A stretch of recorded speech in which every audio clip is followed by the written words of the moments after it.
Firavunning qizini sochini tarayotgan ayol sochini tarayatib turib taloq tushib ketdi. Shunda "Ya Alloh" devordi. Firavunning qizi qarab turib, "Ye, meni otamdan boshqa ilohing bormi?" dedi. "Alloh meni Robbim, seni va otangni ham Robbisi" dedi. Qiz borib Firavunga aytdi. Bu ayolni Firavun olib keldi, 5 ta bolasi bor edi, oldiga tizib qo'ydi. Katta doshqozonda olib kelib, yog'ni quydi ichiga, yog'ni qaynatib turib, birinchi farzandini ushlab, "Seni mendan boshqa Robbing bormi?" dedi. Ayol shunday sabot bilan, "Seni ham, meni ham Robbim Alloh" dedi. Birinchi bolasini yoqqa tashladi. Ikkinchi bolasini olib keldi. "Seni mendan boshqa Robbing bormi?" "Seni ham, meni ham Robbim Alloh" dedi ayol. Ikkinchisini tashladi, uchinchisini tashladi, to'rtinchisini ham tashladi. Endi 5-chi emizikli chaqaloqni olib kelishdi. Shunda ayol ikkilanib qoldi. Alloh taoloning shu yerda in'omi bo'ldi. Chaqaloq gapirdi.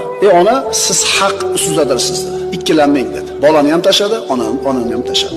Zohiridan qaraganda Firavun yengdi, chunki bularni o'ldirib yubordi-da. Bu zohirida, o'zi aslida kim yengdi? Bu mabda'iy deyiladi.